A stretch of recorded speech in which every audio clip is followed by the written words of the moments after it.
I'm a filmmaker, and haven't really worked much since December. And last year was a very similar year. There was a writer's strike, and it went on for a number of months. And then about in the spring, things picked up, and it turned out to be the best year I've ever had. And this year, nothing's been happening. And so I'm hopeful that this year will turn out to be the even more best year that I've ever had. So in the meantime, my television broke. My Sony TV broke after only 9 years. Very disappointing, because the last one lasted 24 years.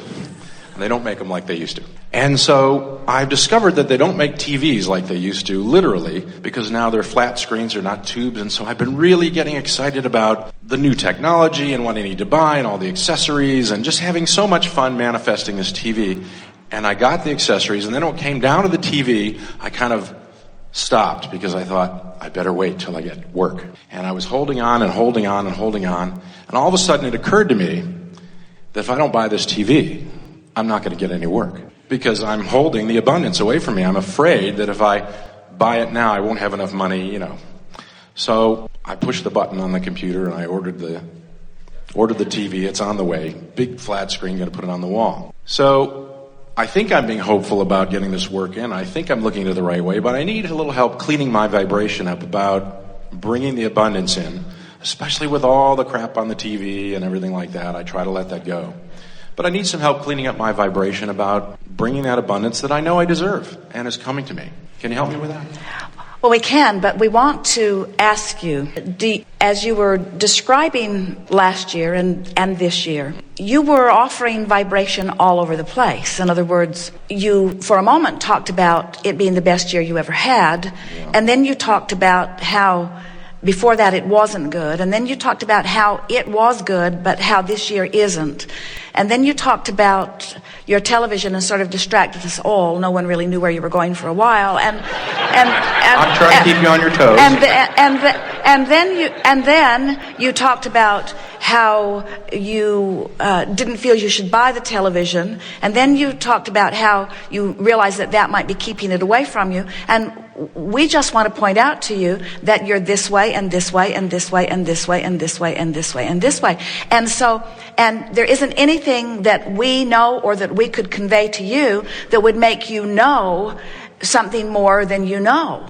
But the emphasis that we want to help you decide is that you're just going to be more this way, more what I do want, more what I do want, more what did work, what is working, and less of the other. In other words, it really is as simple as, now think about this. Yeah. When we say to you, you don't have to control the television industry. You don't even have to control whether there's a writer's strike or not. You don't have to control how much money is being put into television. You don't have to control how many people are watching television. You don't have to control any of that, because there's enough in the vortex that will always be working for you. So think, since you don't have to control the industry or the economy or anything, you have a lot more time to put toward what you can control. And what you can control is the direction of the story you tell. Right. So we would like you, rather than being this objective person that's wanting to give us all a full view of where you are in order to explain your starting point, we want you to sort of assume a starting point inside the vortex, and we would like you to come to the chair again. You don't have to leave, but begin again and tell us the half of the story that helps you and leave out the half of the story that doesn't help you. Okay. We want a redo on your story. So I am a television producer. Start there. I'm a film and TV editor, and it's a wonderful creative job.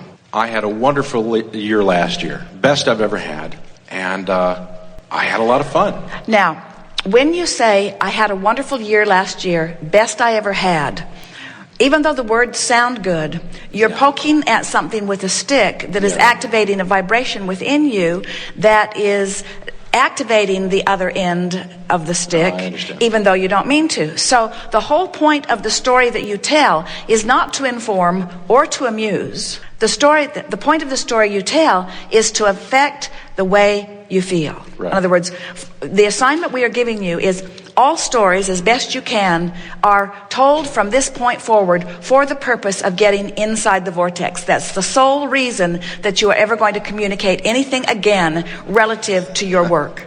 I only talk for the purpose of not for the purpose of trumping up business, not for the purpose of getting a job, not for the purpose of conveying anything, better. Only for the purpose of getting myself inside the vortex. It's the only reason that I ever speak, especially about this. So, another redo. I have so much fun.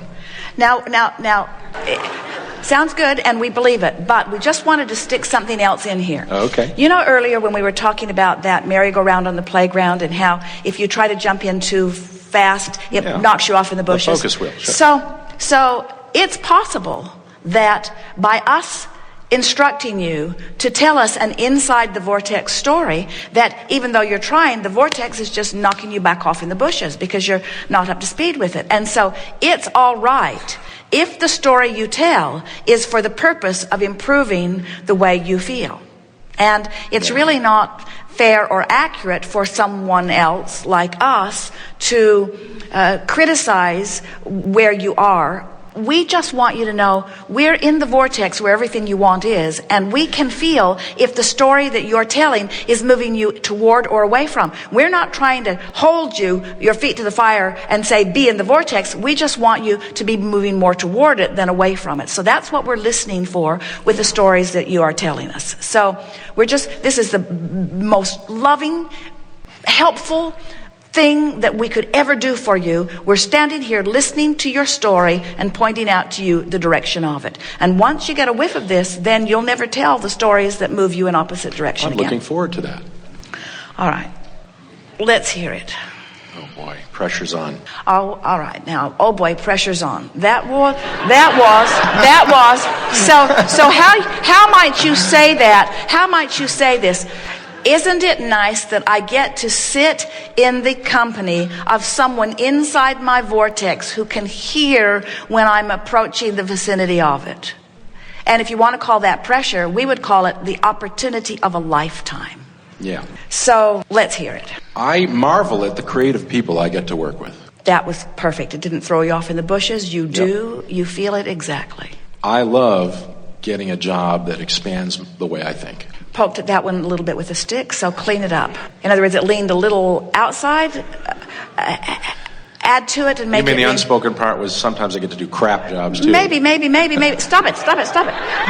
But clean it up.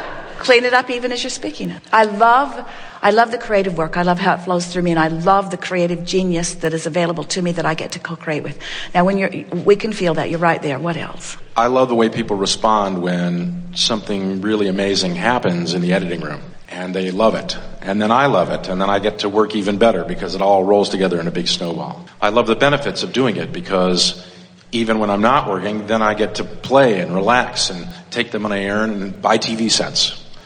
And surprisingly, that's all clean energy right there. In other words, everything about that. I had a great time with the TV.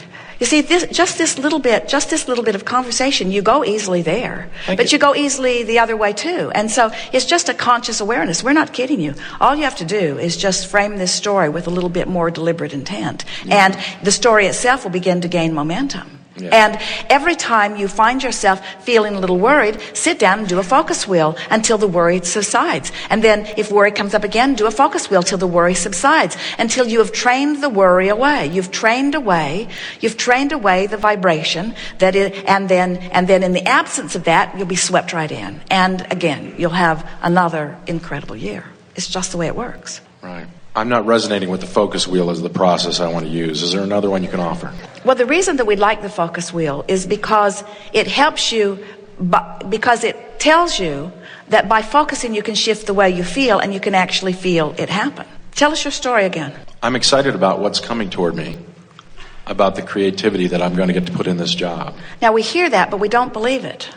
In other words, did you? In other words, they are words that need to be practiced more often, or it's too big of a step. So now take it to a place that you already believe it and start there. That's the value of the focus wheel, is it helps you recognize that it's okay to slow down and get on. All right, I'm going to slow down. I miss doing it, and I'm looking forward to doing it again. All right. Now, where's that? I miss doing it is really off the wheel. Maybe it is, but I have a good time, and I miss doing it. I can't wait to do it again. Keep going. I can't wait to do it again. I love getting behind that computer and putting the shots together and telling a great story. All right, it's shoring up. You can feel it. Yeah. So keep talking. I love getting to work with the creative people around me. You see, the thing that, and if you don't like the focus wheel, it's all right. But the reason we're doing a sales job on it is because, so as you say, I miss doing that, and then we say, well, that's really sort of off the wheel, and then you say, no, I'm serious. I really, really like doing it. I like to do it. So now you're on the wheel. So now you're making statements about the creative process is fun, and it's nice to work with others, and the collaboration in and of itself is really co-creating its best, and you like how the universe is assembled cooperative people, and some of them are so good, and you learn from them and they learn from you. But even more fun is when something new erupts that neither of you or none of you have done before, and so it's a sort of a new approach to it, and you can feel it, and you feel not only the fun of the new discovery but the benefit of what it brings about. So we're rolling along really well, and then something happens that makes you realize that you really do miss it. In other words, right in the middle of the focus wheel, you realize that you don't have anything lined up just like that, and the thought wafts through your mind that those kind of collaborations are sometimes few and far between, and you feel just a little, and so now another focus wheel literally squirted itself out, and this focus wheel is even more refined. What's bothering you about it is the feeling that in this economy or in these slower times that these really good opportunities are fewer rather than more plentiful. So now you have another more distinct focus wheel. So now you want to talk your way on to the focus wheel relative to that newfound subject. So you say something like, well, I have had many occasions when I was working when others weren't. And so I know that it doesn't matter how much work is out there. I can always get the work I want when it's the right work. So just with that one statement, you've cleaned up that little piece that reared its ugly head while you were working on that other focus wheel. You see what we're getting at?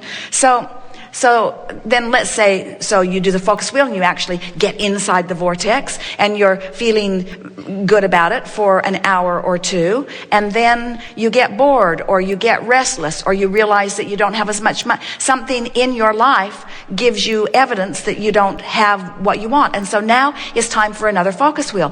What we are saying to you is this is not something where you can come and visit with us and we can clean it up and it will stay cleaned up. This is an ongoing get inside the vortex. Challenge is the wrong word because... No, I understand. It's a moment-to-moment connection. It's a moment-to-moment determination to have connection is what it is.